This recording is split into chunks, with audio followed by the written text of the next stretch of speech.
প্রিয় বন্ধুরা, আশা করছি তোমরা সবাই অনেক ভালো আছো, সুস্থ আছো।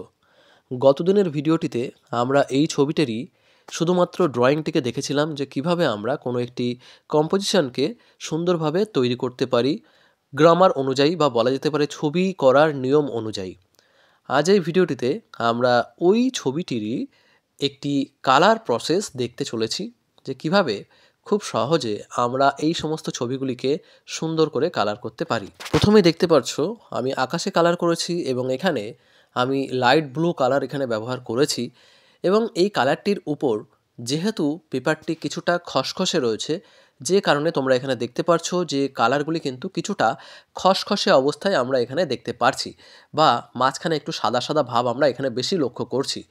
এবার যদি তোমার পেপার এরকম বেশি খসখসে হয়, সেক্ষেত্রে তোমরা চেষ্টা করতে পারো কিছুটা সাদা কালার দিয়ে এইভাবে কালারগুলিকে একটু মিশিয়ে দিতে।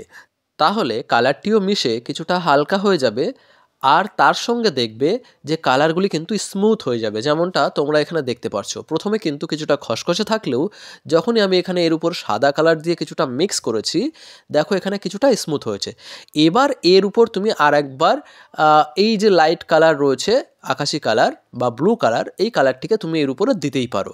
বুঝতে পেরেছো? যদিও এটা একটি প্রসেস, জাস্ট আমি একেবারে যেহেতু ছোটদের জন্য দেখাচ্ছি, যে কারণে এইভাবে আমি তোমাদেরকে বললাম। হ্যাঁ, আকাশের কালার কিন্তু আরও সুন্দরভাবে করা যেতেই পারে, বাট তোমরা এইটুকু করলেই কিন্তু এনাফ হবে। এরপর পাহাড়ের কালার করতে হবে, এবং পাহাড়ের কালার করার জন্য তোমরা এখানে ভালো করে প্রসেসটি লক্ষ্য করো। আমি কিন্তু দেখো এখানে নিচের দিকে একটু বেশি ডার্ক করছি, এবং যত উপরের দিকে যাচ্ছে তত দেখো কিছুটা লাইট করছি। এবং আরেকটা বিষয় এখানে তোমাকে মাথায় রাখতে হবে যে লাইট আমি কোন দিক থেকে ফেলছি। দেখো পাহাড়ের গায়ে যদি আমরা দেখি, তাহলে ছবিটির ডান দিকে দেখো কিছুটা লাইট রাখা হচ্ছে, তার মানে বুঝতেই হবে যে ডান দিক থেকে কিন্তু লাইট দেখাতে চাইছি। এবং বাঁ দিকে অবভিয়াসলি কিন্তু কিছুটা ডার্ক হচ্ছে, তার মানে কি বাঁ দিকে ছায়া হতে পারে, বা বাঁ দিকটা লাইট কিন্তু পড়ছে না। বুঝতে পেরেছো? তো ঠিক এইভাবেই তোমরা আকাশের কালারটিকে এখানে তোমরা পাহাড়ের কালারটিকে করতে পারো। এবং ওই যে বললাম যে যদি তোমার পেপার কিছুটা খসখসে থাকে, সেক্ষেত্রে তোমরা কিছুটা লাইট করার জন্য সাদা কালার কিন্তু ইউজ করতে পারো। তবে পেপার যদি স্মুথ পেপার হয়, সেক্ষেত্রে কিন্তু সাদা কালার ব্যবহার না করলেও হয়ে যাবে। বুঝতে পেরেছো? তো সাদা কালারের কিন্তু ব্যবহার রয়েছে, তোমরা চাইলেই এইভাবে কালারগুলিকে ব্যবহার করতে পারো। তো ঠিক এইভাবেই দেখো পাহাড়ের কালারটিকে আমরা কমপ্লিট করে ফেলবো। আর এরপর নিচে যে জঙ্গলগুলি রয়েছে, সেই কালারগুলিকে আমাদেরকে করতে হবে। মনে রাখতে হবে যে যখন তুমি কালার করবে, চেষ্টা করবে পেছন দিকের অংশগুলিকে আগে কালার করতে, এবং সামনের দিকের অংশগুলিকে পরে কালার করতে। যেমনটা এখানে তোমরা দেখতে পাচ্ছ যে এই ছবিতে পেছনে রয়েছে যে আকাশ, এবং তারপর রয়েছে পাহাড় রয়েছে, এবং তারপরে কিন্তু জঙ্গল। দেখো আমি কিন্তু স্টেপ বাই স্টেপ পর পর ছবিগুলিকে কালার করছি। তবে এটার যদিও তেমন কোনো নিয়ম নেই যে তোমাকে এইভাবে করতেই হবে, তবে পেছন দিক থেকে কালার করে আসলে, যেহেতু তুমি নিচের দিকে কালার করতে করতে আসবে, সেহেতু কী হবে, ছবিটা নোংরা হওয়ার সম্ভাবনাটা কিন্তু কম থাকবে। তুমি যদি প্রথমেই আগের বস্তুগুলিকে কালার করে ফেলো, তাহলে কিন্তু হাতের চাপ লেগে হয়তো দেখা যাচ্ছে তোমার ওই ছবিটি কিন্তু রং লেগে যেতে পারে অন্য অন্য স্থানগুলিতে। এই জন্যেই সামনের দিকের অংশগুলিকে পরে কালার করলে কি হয়, যেমনটা তোমরা এই ছবিতে দেখতে পাচ্ছ, দেখো পেছনের কালারকে মানে বস্তুগুলিকে আগে কালার করার ফলে কী হচ্ছে, দেখো নিচের অংশগুলি কিন্তু এখনও সাদা রয়েছে। তার মানে তুমি নিচেরগুলিকে কিন্তু পরে কালার করলেও এখানে কিন্তু খুব একটা বেশি সমস্যা হবে না, বা রং লেগে যাওয়ার সম্ভাবনাটা কিন্তু কম আছে, তাই না?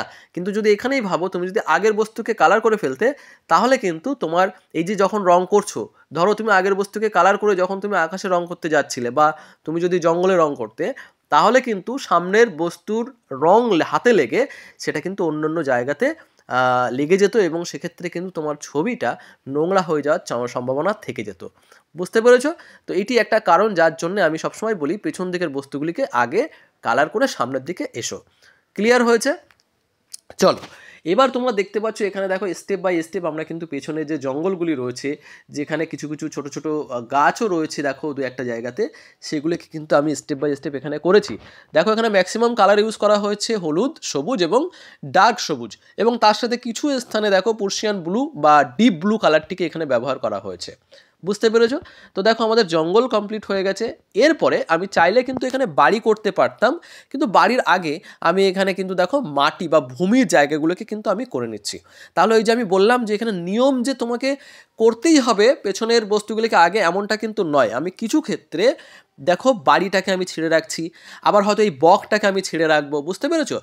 অর্থাৎ মেন যে বস্তুগুলো রয়েছে বাড়ি বা কোনো একটা দেখাচ্ছে ফিগার, সেই জায়গাগুলিকে তুমি ছেড়ে রাখো, ছেড়ে অন্যান্য যে যত বস্তু রয়েছে সেগুলিকে পেছন দিক থেকে সামনের দিকে কালার করতে করতে এসো।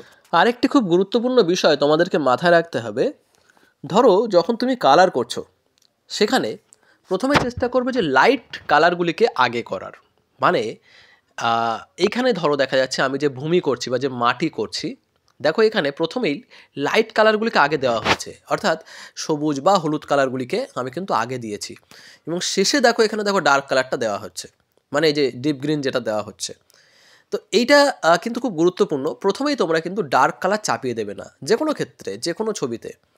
কারণ প্রথমে যদি তুমি ডার্ক কালার চাপিয়ে দাও তাহলে কিন্তু তার উপরে তুমি লাইট করতে পারবে না।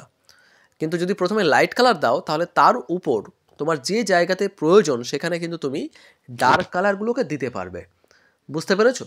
যে কারণে এটাকে মাথায় রেখে কাজ করবে যে কখনোই যে কোনো বস্তুর শুরুতে যখন কালার করছো তখন কিন্তু কোনোভাবেই তোমরা প্রথমে ডার্ক কালার দেবে না, লাইট থেকে শুরু করবে, ডার্কের দিকে যাবে।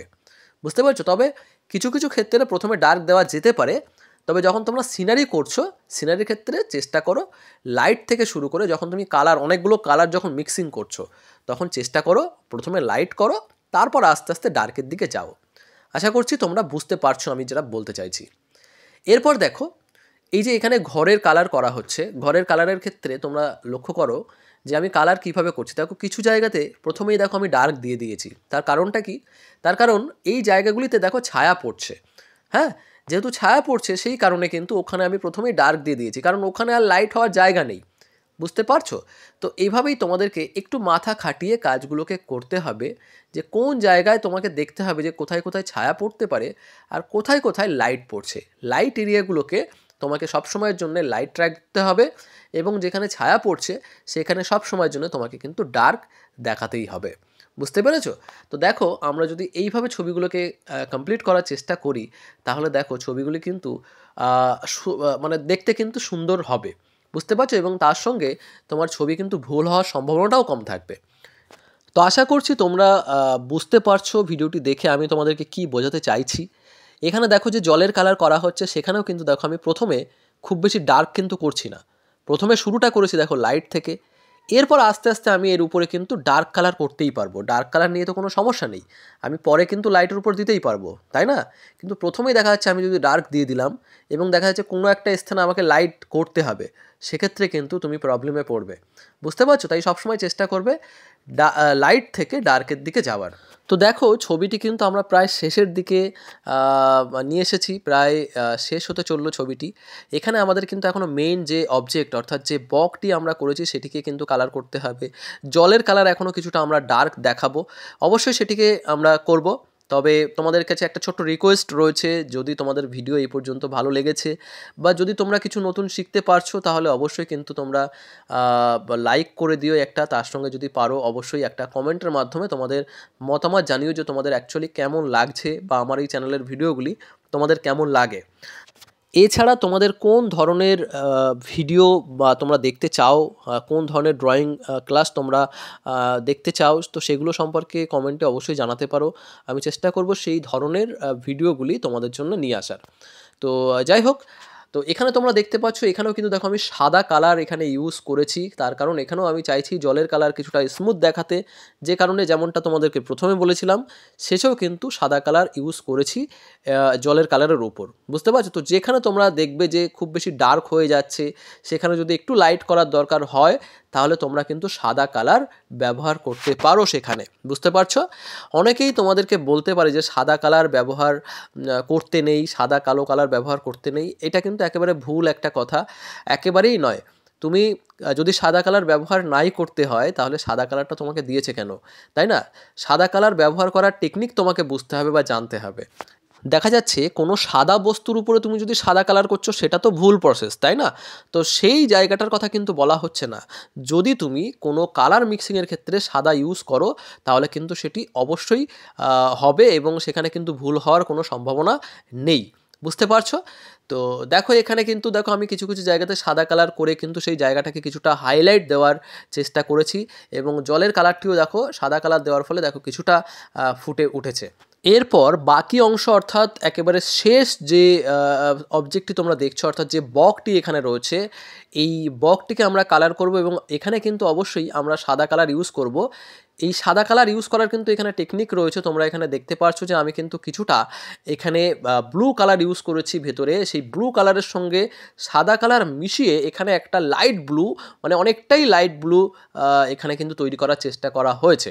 বুঝতে পারছো? তো সাদা কালার ডাইরেক্ট সাদার উপরে কিন্তু তোমরা দেবে না, কারণ ডাইরেক্ট সাদার উপর দিলে তো কোনো লাভ নেই, তাই না? যেমনটা আমি প্রথমেই বললাম, তো সাদা কালার তোমরা ইউজ করবে কোনো একটা কালারের সঙ্গে মিশিয়ে সেই কালারটিকে আরও বেশি লাইট করার জন্য। বুঝতে পারছো? যেমনটা বগের ক্ষেত্রে এখানে করা হলো। বুঝতে পেরেছো? তো এরপরে এটাকে দেখো আমরা কিভাবে ছবিটিকে ফোটাবো, অর্থাৎ ছবিটির কন্ট্রাস্ট কিভাবে বাড়াবো। মানে এই যে ছবিটি এখন কিন্তু দেখো মনে হচ্ছে যেন মিশে মিশে গেছে, তাই না? মানে এই সিনের প্রকৃতির সঙ্গে যেন মনে হচ্ছে মিশে গেছে। তাহলে এই ছবিটিকে আমরা কিভাবে এর থেকে মানে এই প্রকৃতি বা জলের থেকে কিভাবে এটাকে ফুটিয়ে তুলবো? দেখো এটার জন্য কিন্তু আমাদের ব্যবহার করতে হবে কালো রং। বুঝতে পারছো? কিন্তু কালো রং একেবারে শেষে ব্যবহার করবে। যেমনটা দেখো পায়ের এই জায়গাটি কিন্তু কালার করা হয়েছে কালো, যার ফলে দেখো পায়ের অংশটা কিন্তু ফুটে উঠেছে। ঠিক আছে? তো এইরকমভাবে তোমাকে চেষ্টা করতে হবে, যদি কোনো একটা অংশকে কন্ট্রাস্ট তোমাকে বাড়িয়ে তুলতে হয় তাহলে সেখানে তুমি ব্ল্যাক কালারটিকে নিয়ে আসতে পারো শেষের দিকে এবং এর সঙ্গে কিছুটা ডার্ক কালার তোমরা কিন্তু দিতে পারো। এবং দেখো এই ব্ল্যাক কালার ইউজ করে আমি কিন্তু ছবিটির কন্ট্রাস্টকে শেষে বাড়িয়ে দিয়েছি এবং কন্ট্রাস্ট বাড়িয়ে দেওয়ার ফলে তোমরা এখানে দেখতে পাচ্ছ ছবিটি কিন্তু অন্যান্য এরিয়া থেকে বা যে জল বা এখানে যে ভূমি করা হয়েছে সেই জায়গাগুলো থেকে দেখো ফুটে এসছে। তো ঠিক এইভাবেই তোমাদেরকে বিভিন্ন সিনারি বা বিভিন্ন কম্পোজিশনকে তোমাদেরকে করতে হবে। তো আশা করছি ভিডিও ভালো লেগেছে। ভিডিও ভালো লাগলে অবশ্যই একটি লাইক এবং কমেন্ট করে দিও। সবাই তোমরা ভালো থেকো, সুস্থ থেকো এবং নিজের খেয়াল রেখো। বাই।